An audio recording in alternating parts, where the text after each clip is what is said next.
with us this morning. I'm joined by Peter Bowen, who is my Deputy CEO of the Office of Business and External Services for the City of New Orleans, along with Ms. Sune Villabasso, who is our Director of the Office of Workforce, JobOne. And we're joined by Courtney Williams, who is one of our clients. He is a business owner in the City of New Orleans, and we'll hear from him later on throughout the roundtable. But we are here to give the public a bird's eye view of how focused we are on workforce. And we have a place that is prime and ready for our people. JobOne, that's why we're in this space, to show the public that we can meet your needs and meet them right now in the midst of this pandemic, COVID-19. So it has allowed us to restructure so that we can again meet people where they are. There are jobs that are available, and we know that we have over 44,000 of our people in our city that do not have employment. And it's now more than ever for us to double down on our efforts as a priority to again get our people to work, as well as hold our employers accountable throughout the city, again by connecting our people to good paying jobs. But my whole point too is that there are jobs available in the City of New Orleans, and we have a place, a home to welcome every resident, again, regardless of where they are, but we have a job ready. Also, it's very important to have a better understanding of the Office of Business and External Services that was created by the city here recently. Peter, in his role, he has been charged with restructuring, all of our land use public-facing entities that are essential to do business with the city. So whether that is safety and permits, code enforcement, City Planning Commission, the VCC, the HDLC, economic development, as well as workforce development, they all touch one another. And we're wanting to be more strategic about how we work with our residents, how we are more business friendly, how we're more hospitable when it comes to getting people to work and businesses activated in the City of New Orleans, and understanding that the majority of businesses in our city are small businesses, and a large percentage of them are minority-owned businesses. So we are looking at this in a holistic approach to getting people to work, and Sune would say, you know, from the GED to the PhD, and if you don't have it, we're here to provide you with the tools and resources that you need to reach your fullest potential with dignity and respect and a lot of love that this office has to offer. We're going to go through a presentation that Sune would lead. I'm going to call on Peter as well to break down what his office does for the City of New Orleans, and we will have just a casual conversation to provide our public with what we are all about in this city, and of course at this critical moment with having to pivot and get our people to pivot to diverse industries that are here in this city, and jobs that are again ready to meet our people where they are, and businesses who are ready to employ. So with that, I'm going to turn it over first now to Peter to give you a little bit more information from his seat at the table. We'll go to Sune, and then I will interject as needed.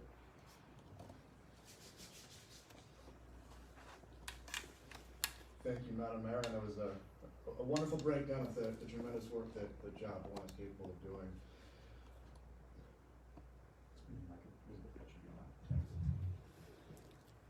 As the mayor mentioned, we recently created the Office of Business and External Services to execute the mayor's vision of transforming the city of New Orleans, which has commonly been referred to as the city of NO, into the city of yes. And to do that, in the middle of a pandemic, was a very bold move on the mayor's behalf. Both a public acknowledgement that the city, through our complex work, has become a challenge to do business with in some cases. And then we're acutely aware that the actions we take or do not take over the next 24 months will really impact the next 24 years of our economic recovery and our future economic wealth and resilience and equity. So we really see this office and the approved acronym OBES as the vehicle with which the city will drive economic development. The mayor kind of broke down the 5 land use departments and workforce and economic development was the immediate consolidation that we needed to take, realizing that all of the departments that make up OBES, they are the vehicle, but land use is really the engine. These associates in our land use departments really fuel measurable economic outcomes and create immediate jobs as it relates to construction and development, but facilitate the creation and growth of new housing and new businesses, which drive more folks to workforce development.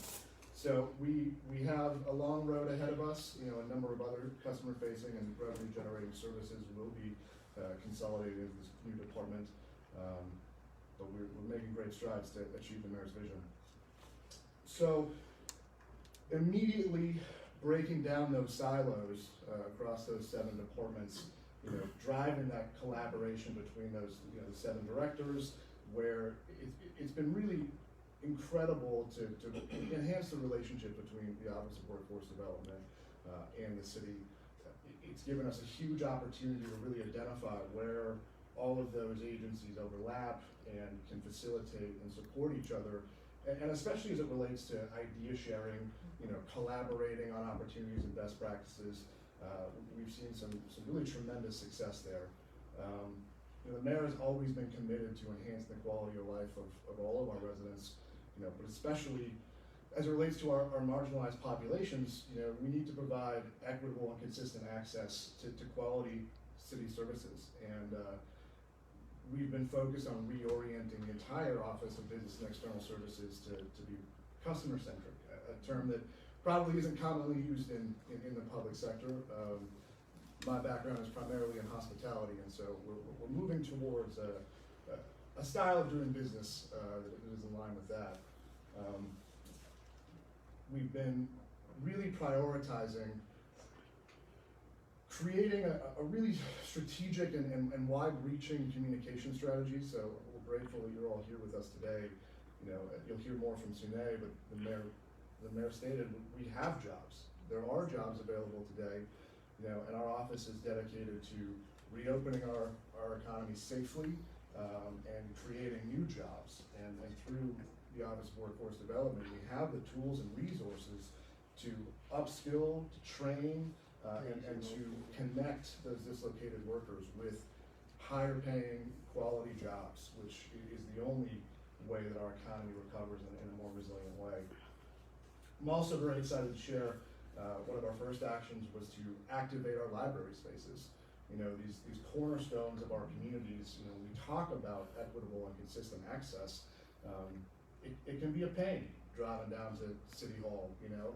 JobOne is actually incredibly well positioned on a major bus route to create that access, but we wanted to meet people where they are, which, as you know, has always been a priority for Mayor Cantrell. About 2 months ago, we activated the Keller Library 2 days a week, where all 7 of our OBES departments are present, seeing folks in real time, including the Office of Workforce Development, as an opportunity to share the message or take kind of direct customers there. We're currently building out a space in New Orleans East that we're very excited about. If you look at our more underserved, far-reaching neighborhoods, that's a priority. That should be opening January 1st, followed up by the Algiers Regional as well. And so really accessibility and the equity to our residents is a top priority for all of us. Some of the work I'm really excited about as well, and Sune and the Office of Workforce Development have been just tremendous partners, is working with Jeff Schwartz and I. Jeff is our Director of Economic Development. to craft the city's generational economic development plan.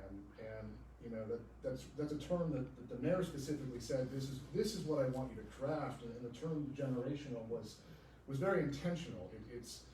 We need a path forward that changes our course for generations, and a plan that prioritizes our residents first, that creates a path for affordable housing, preferably affordable home ownership, high-paying, resilient jobs, with equity at the forefront of are very close to finishing that plan. We've positioned this plan as the North Star of OBES. As we embark on this cultural shift to become customer-centric, we needed something that oriented all of our associates, to a singular, unified vision, and this plan is that. This plan has 5 really interesting buckets of work, but obviously human capital and talent, you can't talk about economic development without that. They're really two sides of the same coin. And the mayor, I know this morning, was talking about our upcoming millages, and as you may all be aware, the millage, the economic development and affordable housing millage is on the ballot December 5th. I think early voting starts this weekend. On the 20th. On the 20th, and this is actually a renewal of an existing millage that has been around for 30 years now, and is sunsetting, and it's just so essential that this passage, because that fund is what allows us to achieve this generational economic development plan. That fund really helps broaden the collaboration between the Office of Workforce Development, fuel strategic investments in entrepreneurs like Courtney Williams, who you'll hear from shortly, and put 44,000 people back to work. We can only do that if we do it at scale, and so being able to use those funds to execute this plan, to prioritize our existing businesses, most of which are small and minority owned, and the businesses that we attract and retain that will bring those more resilient, higher paying jobs. So we're very excited to see that move forward. We know even pre-COVID we had an overarching need to diversify the city's economy, and that's even more so the case today, having seen our kind of core and legacy industries struggle through this pandemic. So I'm tremendously excited about this work. Under the new Office of Business and External Services, we are being very intentional at putting all the pieces together, empowering our leadership, and charting a strategic path forward. And I'm very excited for Ms. Sune Villavaso, our Director of Workforce Development, to show you the transformation that she has executed under the mayor's leadership over the past 2 years, and what we're all capable of. Thank you, Peter. Yeah, thank you, Peter. Thank you, Peter, and it's a great segue. As I mentioned at the start, we know that our economy was hit very hard, as other cities across the United States of America, and it is forcing us to do things differently. Although we were looking and prioritizing workforce opportunities for our people pre-COVID, in the middle of this pandemic, we have an obligation to diversify, and we have the opportunity and the resources, and we need to ensure that we continue to reinvest in our people, and the only way forward is with this renewal package coming to our people on December the 5th. And as Peter mentioned, it is a renewal. It has been restructured to invest again in our folks on the front end and even on the back end. And so, Ms. Sune, thank you for your leadership, and I know you will give us a presentation. Yes, thank you, and good morning, everyone. So the Office of Workforce Development has been diligently and consistently pursuing the challenges to get New Orleanians working, upskilled, and retrained to create a workforce retrofitted to our unique economic recovery. We must now pivot from being hospitality driven to a more diverse economic ecosystem that is more resilient and sustainable should we encounter something of this magnitude or economically disabling going forward. Our focus industries going forward are information technology, healthcare, advanced manufacturing, green and blue infrastructure, bioinnovation and life sciences, film and digital media, packaged consumer goods, and logistics. And as the mayor stated earlier, over 44,000 New Orleanians are currently receiving unemployment benefits or no benefits at all.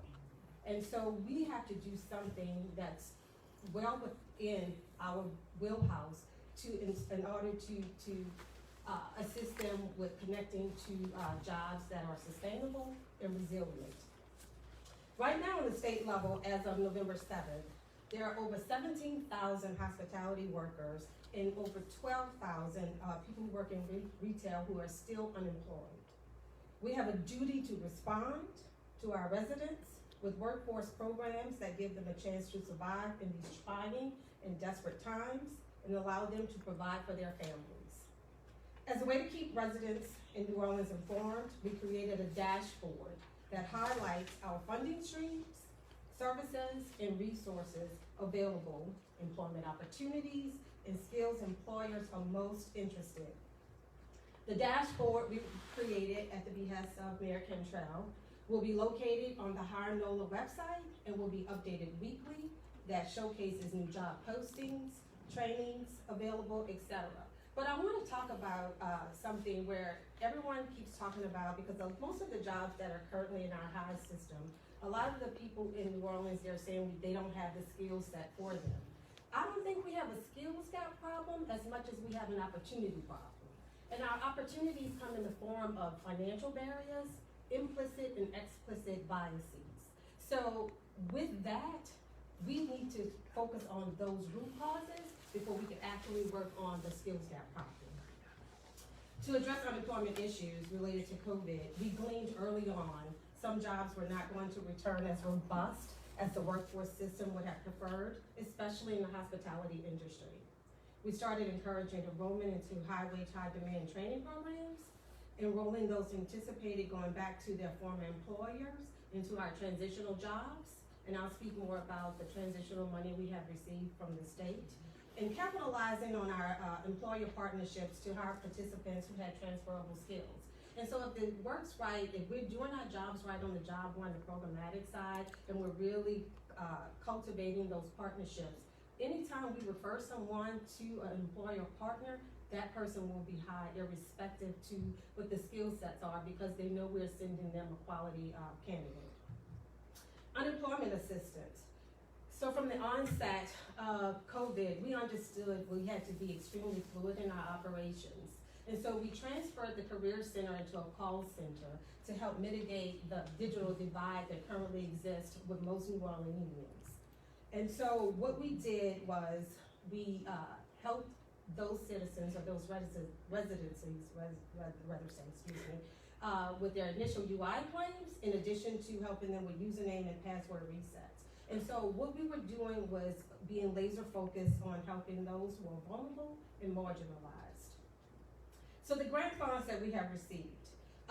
The state received $6 million in the National Dislocated Worker Fund. Of that $6 million, the Office of Workforce Development, in partnership with JobOne, wrote a proposal for $3.6 million, in which we received. Though that fund is to assist people with transitional jobs, quick trainings, and rapid reattachment, focusing on the healthcare industry and humanitarian services. What that means is, especially for the transitional jobs, those like Second Harvest, working with the sanitation department, Sewage and Water Board may need laborers, so on and so forth. And although these are not permanent jobs, but these are jobs that connect people so that they can earn wages to help raise their families and provide food and clothing. The Green Infrastructure Grant was $3 million of the $141 million funds allocated to the city through HUD. Of that $3 million, we did a proposal for an operator, RFP rather say, for an operator, in which Thrive is the operator of choice. With that $3 million, we are going to train between 100 and 250 people in green infrastructure. Upon successful completion, participants will receive a nationally recognized certificate through the partnership with the Water Environment Federation. Now, this is a little bit different. The certificate is different from the certification that is now given by Delgado Community College. And what we did, we focused on those particular individuals who did not have the skill set or the education attainment to receive the certification. So we created, in that partnership, a certificate. If they're successful after 2 years on the job with a certificate, they could segue into the certification program, which is equivalent to an associate degree. The focus demographic in this, the focus demographic is the unemployed, underemployed, re-entry, and opportunity youth. The impact would be training marginalized individuals in high-wage, high-demand industries that would enable the New Orleanians to live with water. And I think the mayor was having that conversation about the swell holes and the permeable concrete, so on and so forth. The millions of investments that the city has made in green infrastructure and the need to have a workforce that can maintain the investments that we have made over time. These are career pathways, and these are great jobs that are ready for our people right now. Yes. And so, another allocation, so far in our regular allocations that we receive through the federal government and the state as the pass-through, we have over $8 million to assist adults, dislocated workers, and youth. Some of our accomplishments for 2020, we connected 627 job seekers to employment. We enrolled 159 individuals to skills training in high-growth, high-demand occupations, in addition to on-the-job training. We employed 156 youth in a year-round Workforce Innovation Opportunity Act employment and training program, of which 110 youth participated in skills training in demand occupations and on-the-job training opportunities. We are in the midst of expanding, our footprint in combating generational poverty in partnership with Delgado Community College and LCMC. And that was a partnership that was created through our partnership with Kingsley House, LCMC, Delgado Community College, where we saw generations of families coming back to receive funds and child care. And the grandmother was there the year before, and now the kids are bringing their kids. And so we wanted to stop that generational poverty that existed in that particular segment. And so what we did two things. For those who had high school diplomas, we enrolled them in our PCT curriculum, Patient Care Tech. For those who did not have a high school diploma, in our partnership with the Office of Youth and Families created by the mayor, we were in the midst of paying for, an adult ed instructor to go there, help them to receive their high school diploma, and then successfully matriculate and enroll into the PCT program. What is good about that customized training, if those individuals are successful with completing that particular program, they segue into a permanent job, high wage, high demand, with the hope that we end that poverty cycle. Now, in our partnership with Urban Strategies, and they have a partnership with Hano, we're looking at doing that same footprint for those individuals who currently live in the Bienville and Lafitte housing communities. So being very focused on the population of our people, understanding where the deficits are and where we need to invest heavily so that they can again have access to not only a job, but a career pathway. This is transformational. This is our obligation to our residents at this time as we were moving through COVID and just facing the challenges in order to fix the lives of our people. And one thing I do want to say, with our limited public resources, we cannot do it all. So at the beginning of my tenure here in the Office of Workforce Development, we started a resource mapping convening where we had an opportunity to reach out to all of our mandated and community partners to get an understanding of the assets and the resources that are available to all the citizens here. And so what we are doing is pooling our resources together, co-braiding, and playing to each other's strength. The strength of JobOne is employment and training. However, in partnership, even though we have the funds to help with housing, childcare, so on, that's not our strength. So in partnership with TCA, which is a mandated partner, we use their resources to help whatever individual who comes into our center with housing and childcare. And then, for instance, there may be another issue that they're having, but through our partnerships, we're really playing on and relying on each other to play to our strengths. And so we received a $3 million green infrastructure grant through the $141 million that was given to the city. And that grant, the procurement of that grant was the catalyst for us writing a proposal for the Advancing Cities, in which New Orleans won a $5 million grant for over 3 years to do workforce. And so I had to put that out there because they used the grant that we procured, the RFP that we procured, in order to receive additional funding. So I just wanted to talk to, speak to the strength and the hard work that's being done with OWD and in partnership with JobOne, because sometimes I think we get lost in the shuffle, but we're doing a lot of work here, and I think for the most part, this is the reason that we're having this particular interviewing session, so you guys can understand not only the resources that are available to the citizens, but the hard work that's being done in this office. And one of the great things we did as well, because the mayor was really focused on meeting people where they are and being a city of yes. And so when I first came into the building, this was not a facility. I have a question, an answer for your question. I'm sorry. That's okay. So this was not a facility that looked like they wanted to meet people where they are or be a city of yes.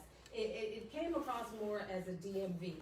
So where everybody was just a number, they were marginalized. It just appeared that we did not care. Even if we did, physically we didn't look like we cared. So we underwent a physical transformation, which I'm hoping that with time, we could take a tour of the facility and see where it's lighter, brighter, more welcoming, really about meeting people where they are. But not just a physical transformation, the whole staff underwent professional development to deliver concierge level customer service.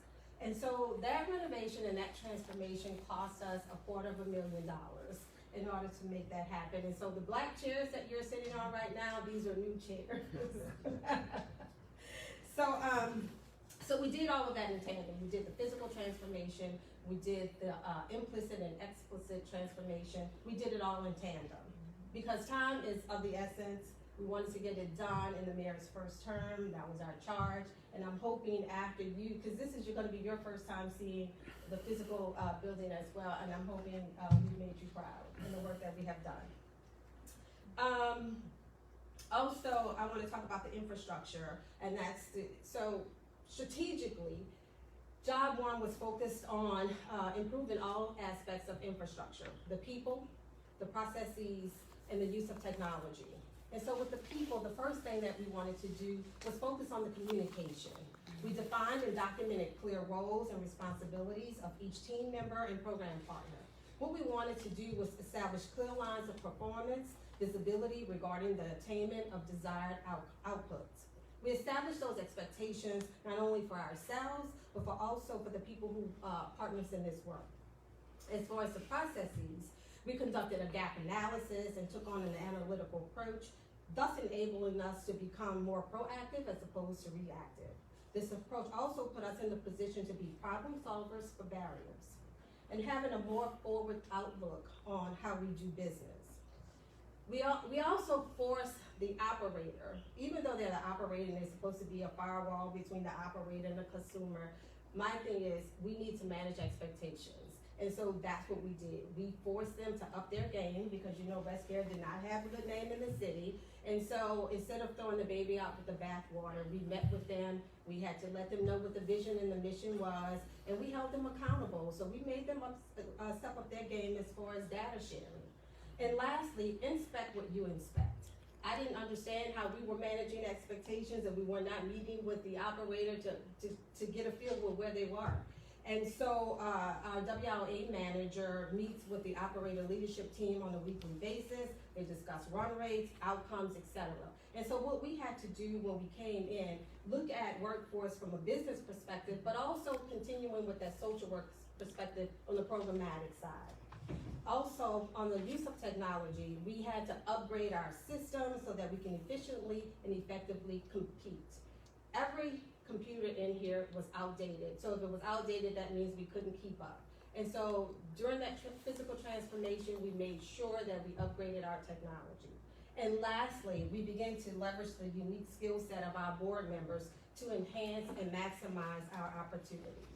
And so with that, we can go with the PowerPoint. So I wanted to give you a strategic level of what we were doing as far as infrastructure, people, processes, and the use of technology. My PowerPoint is a little bit more tactical and granular. So I'm not gonna go through everything for time's sake because I really, really want you guys to have an opportunity to talk to Courtney, but also do a tour of the facility.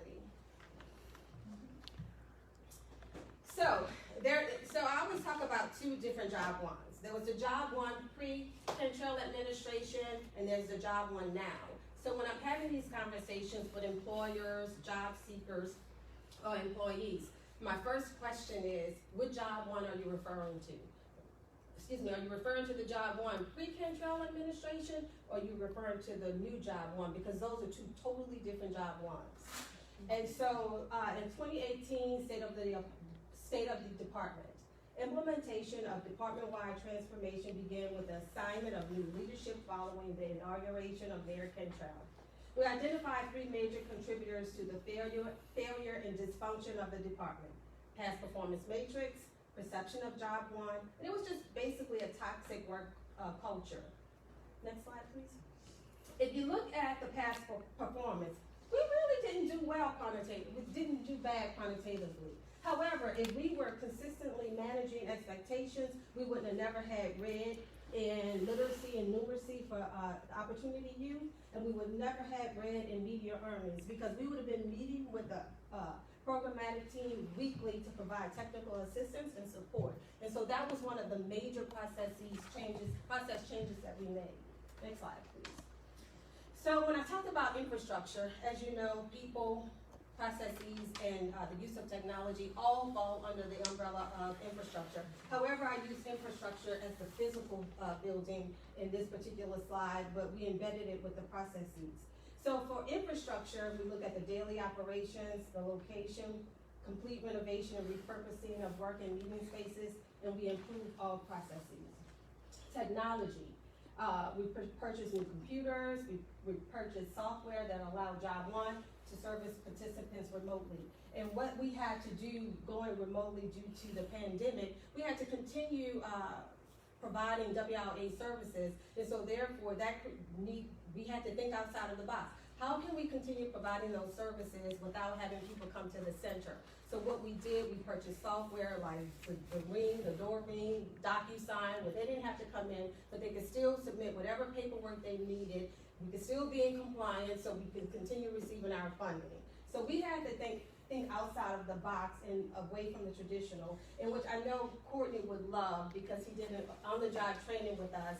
And so we had these middle and upper skill level individuals coming in here, expending at least 2 to 3 hours to enroll in our WLA services, and he just thought that was just asinine. I mean, he said a few more adjectives to describe it. So he, of all people, would be satisfied with the progress that we have made as far as enrollment. And then people. The one thing we had to do was change leadership, because it's all about leadership. And we've gone through 2 project directors, and I'm happy to say that we have one that understands the mission and the vision, and he has been getting it done. Another thing, we held employees accountable, and also we are implementing extensive and ongoing professional development, including myself. I don't have all the answers, and I'd be untruthful if I said that I did. So the pre-existing culture, the perception the organization was perceived, this perception was perceived by employees, job seekers, employers as unprofessional. No accountability for staff and managers led to an extremely broken organization. And if you look in our strategic plan, there's a line that says, JobOne is broken. And I was like, okay, I have a cure for that. Because nobody's going to say something is broken on my watch. I received my orders from Mayor Cantrell, and I began to attack those issues tactically and strategically. So these are some of the adjectives that were associated with JobOne: unprofessional, unfriendly, toxic. Oh, that one, JobOne is broken. job none. I heard this with my own ears. A job seeker was in the building. He's like, this is job none. And I'm like, why would you say that? And I think that was week 1 on the job. So basically, we had an unhealthy workspace for all customers. Next slide, please. And so what we looked at was the core values. The managers didn't follow the core values, so therefore the employees didn't feel like they had to follow them as well. So the fix for that, change top leadership to those who led by example, and everyone was held accountable and to the same set of standards. So what goes for me, what goes for Lennon, goes for everyone in the organization. No one is excluded. There's no such thing as I'm the director and I don't have to be here at a certain time. I led by example, and I expected the people on the programmatic side to do the same. The gossip. So this led to cliques that divided the workforce and created distrust. The fix was we had a formal group assembly where we addressed everyone in the group, the whole team, my side, the administrative side, and the programmatic side, with the understanding that this type of behavior will not be tolerated. And those who we deemed were the ringleaders, we had one-on-one meetings with them to let them know what the expectations were going to be going forward. Next slide, please. High rate of turnover. In 2018, from 17 to 2018, they had about 47 people leave the organization with only 45 positions. So I just remember you asking me how many vacancies we have on, get them filled, how many people? So that was an automatic sign of bad culture. So what we did to get to the root cause, to have a better understanding of what transpired, the fix was we started looking at the employee exit interviews, and we started doing employee surveys. And so a lot of the employees were afraid of the Survey Monkey, even though we told them it was confidential, they just didn't believe it. And so they were not honest or truthful, but they would have those one-on-one conversations and let you know exactly what transpired.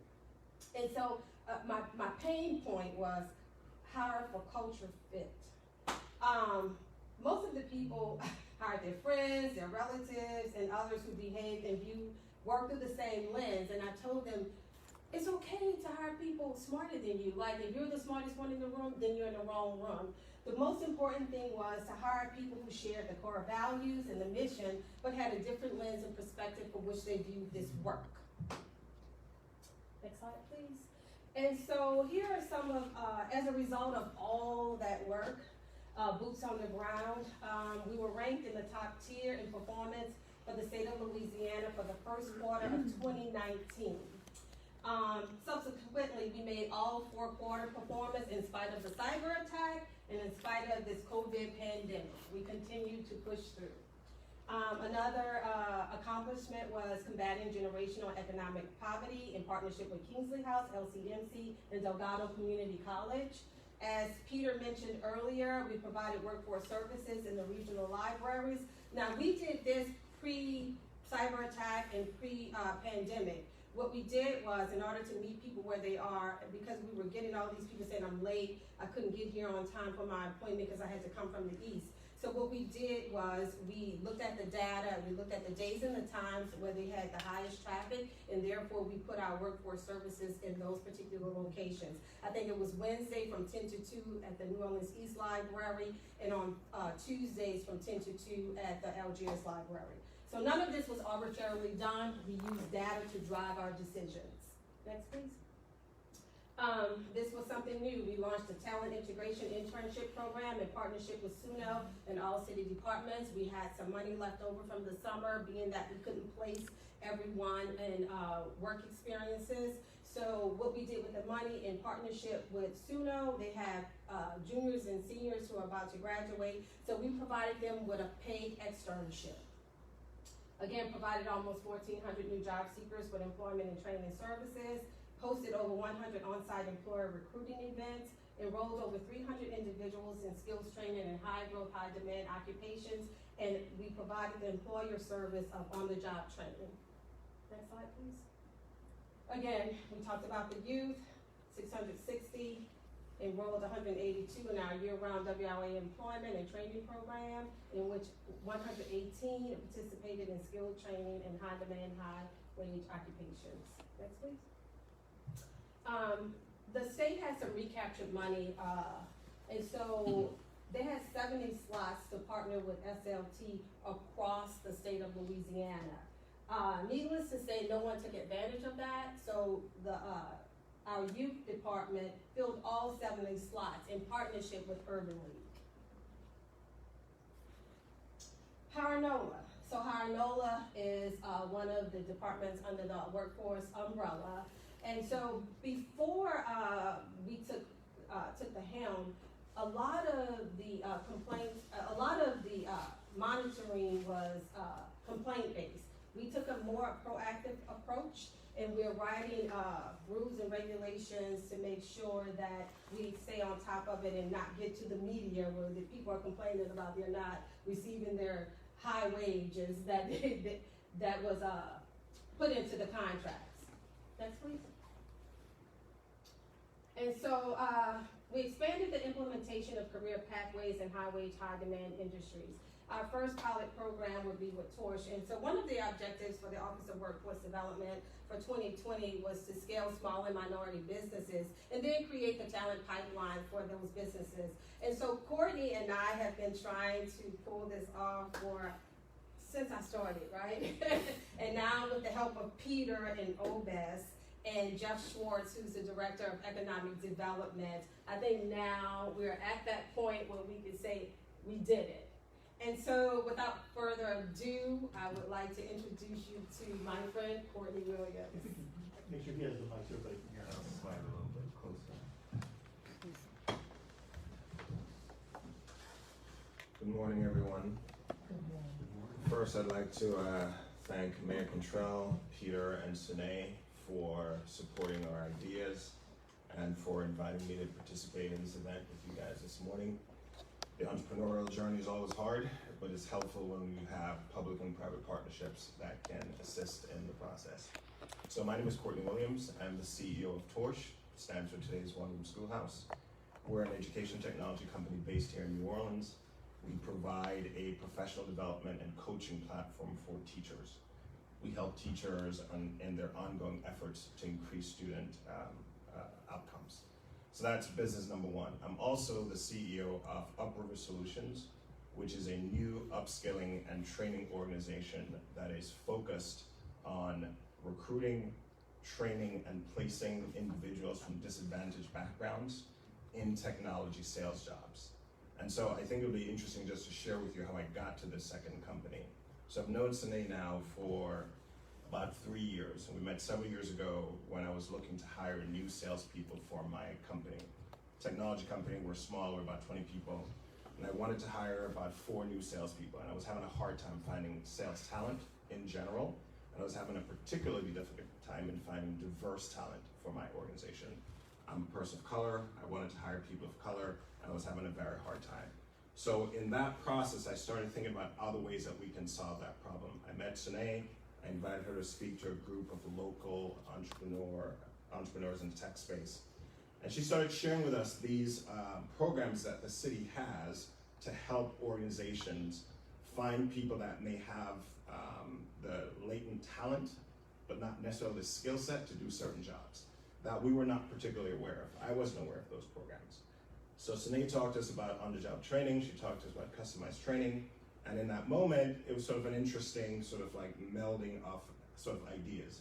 She was interested in tech because the tech community here hasn't particularly participated in these programs at the level that they probably should. I was interested because I saw an opportunity to train my own sales team with assistance from the city. And so both of us started thinking about how to do this. It's small. We started last year in 2019 with 4 people. I found 4 New Orleanians. I trained them in a sales program at Torch. I hired all 4 of them. A year later, all 4 with the company, and 2 of those people are my top 2 salespeople. So it was an eye-opening moment for me in that I can find people here, and you know, we've all known that our communities have a latent talent that is not being properly utilized.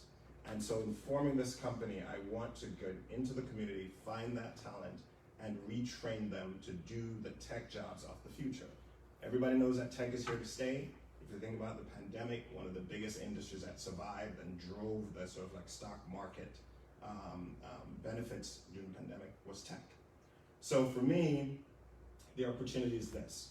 We want to find disadvantaged folks, we want to train them, and we want to place them in local tech companies here and also nationally. And so New Orleans is a really interesting opportunity here. We have a competitive advantage. As the mayor mentioned, 44,000 people lost jobs here in the city. A lot of them are in hospitality. If you think about hospitality, it's basically people that are trained to take care of other people, make you feel good, make you feel nice. In tech, sales and customer success, that's what it's all about. It's finding your customers, making them feel good, and growing that business. And I think we could find a lot of those folks, retrain them to do that job, which pays a much higher wage and provides a pathway into tech. When we think of tech, people think about engineers, they think about coders. But in reality, in tech, there are far more business jobs than there are coding and engineering jobs. And so we want to focus on what we call the business of tech as opposed to the science of tech. We want to help folks get these entry-level positions in sales, operations, customer success, data analysis that begins to create a pathway into higher paying jobs and into tech. And there are multiple other places that you could go with that skill set. So the name of the company is Upriver Solutions. We're launching the Skills Academy in January of 2021 in association with JobOne. And we're hoping to recruit the kinds of people that would typically qualify for JobOne services. We're not going and looking for college graduates from Harvard and from Morehouse and from fancy schools. We're looking for people, former waiters, and when you think of a waiter, waiters are great salespeople. Yep. They get you to buy the special, which is more expensive than you actually want to pay, and they get you to get the dessert. And so we're looking for these folks who have these latent sales talent, and we want to reframe their perspective into what they can do with that talent and get them jobs earning a lot more money and creating a better career. And so starting in January, we're going to start our first cohort. For those who want to know more, because we're looking for people that we think would enroll in this cohort, the name of the academy is Skills Academy with a Z. So if you go to www.skillsacademy.com, you can find out more information about what we're looking for to enroll in this program. We're incredibly happy about this association, this sort of public-private partnership. I'm a transplanted New Orleanian. I love being here, and I'd love to do my part in helping the city sort of build its way to the future, create these sort of generational opportunities to rethink what people think about New Orleans. So that's my 2 cents, and thank you again for doing it. Thank you. Thank you.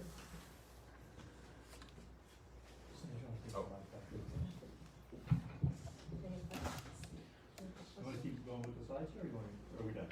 Are we done?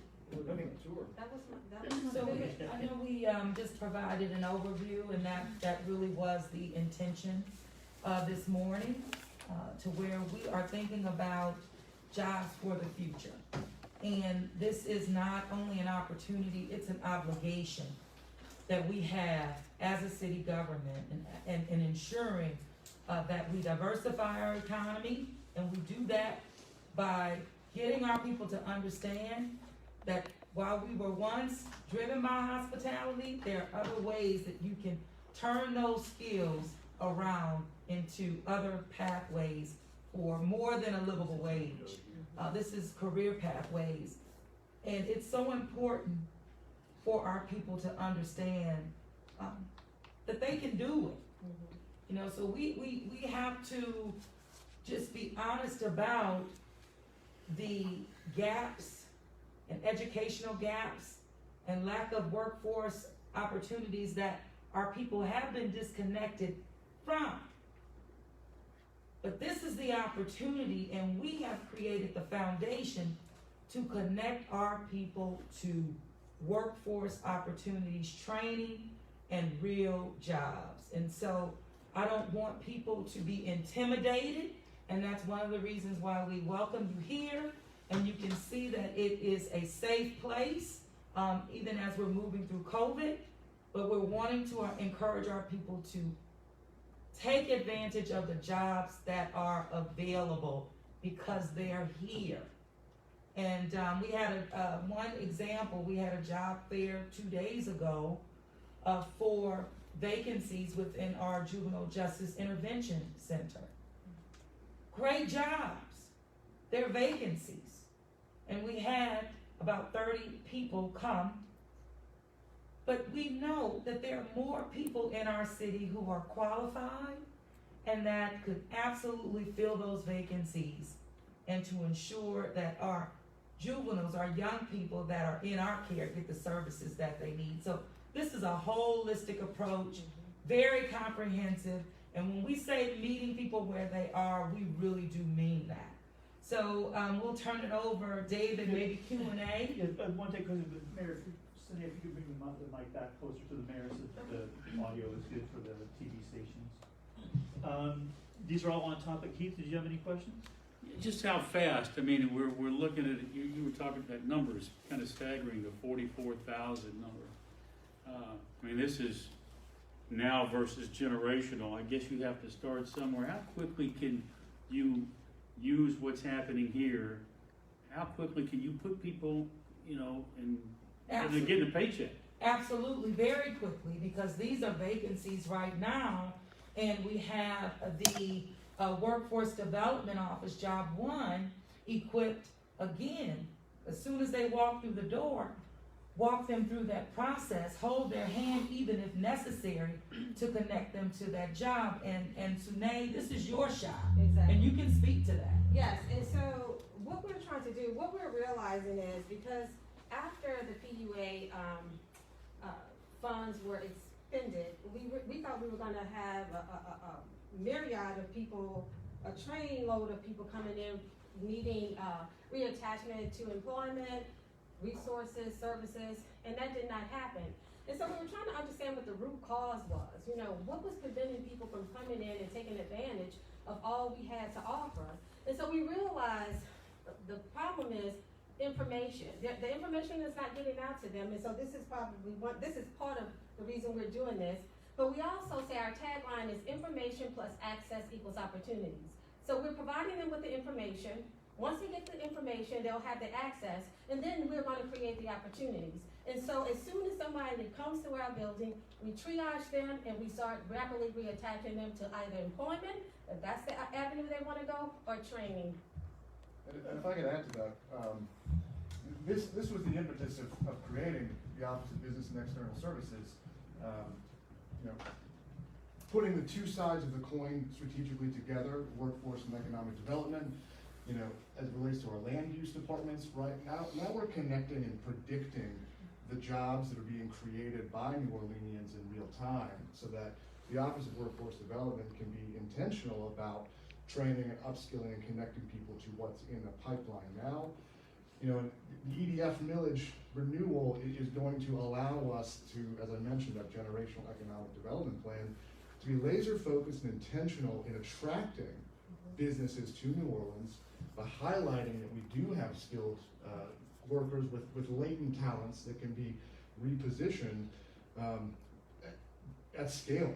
You know, we need to be attracting these businesses who are bringing 4,000 to 5,000 jobs apiece, right? That's how we do it. All these pieces put together will allow us to put those 44,000 back together quickly.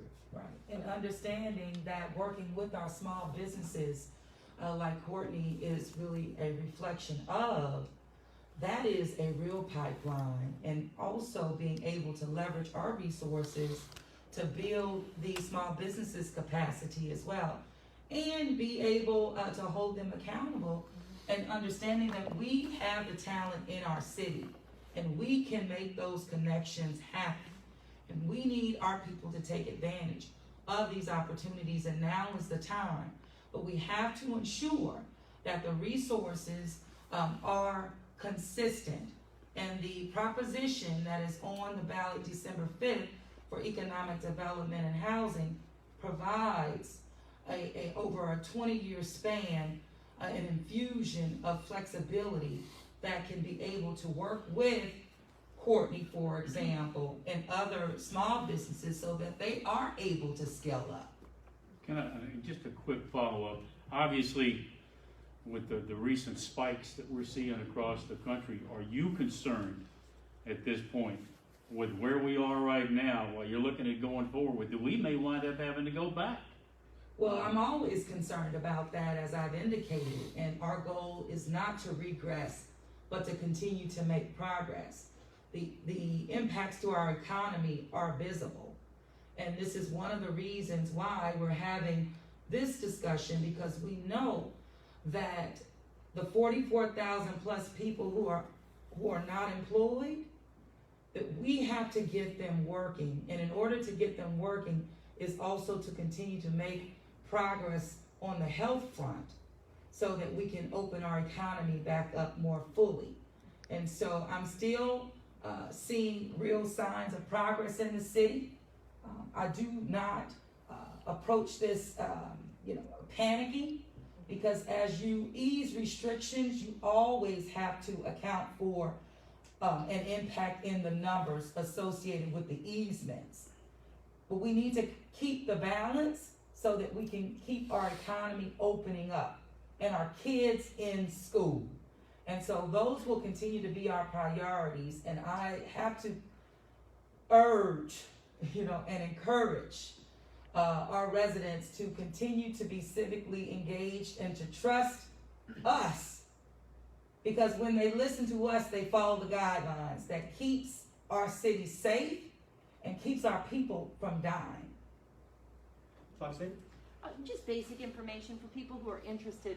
Do they have to call JobOne? Can they just literally walk through the door, and say, I want to be a part of this? Or, for some who don't have transportation, I know you guys said that you're actually going out, the workforce services are going out to different parts of the city. How can someone get involved right now? So right now, due to following the pandemic guidelines, we're seeing people by appointment only. But they could dial 658-4500 and they'll get connected to someone either in the Career Center or the Recruitment and Placement Center for assistance. As far as the libraries are concerned, we're using the libraries to disseminate information, and so people can have a better understanding of the services that are provided here at JobOne.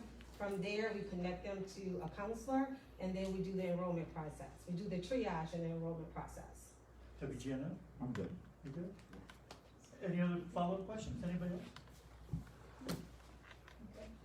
Well, thank you all just so much for being here, hearing us out, and making yourselves available to see firsthand just the work that we're doing as it relates to jobs creation, linking our people to career pathways, and working with our small businesses, again, for them to scale and to employ our people in our city.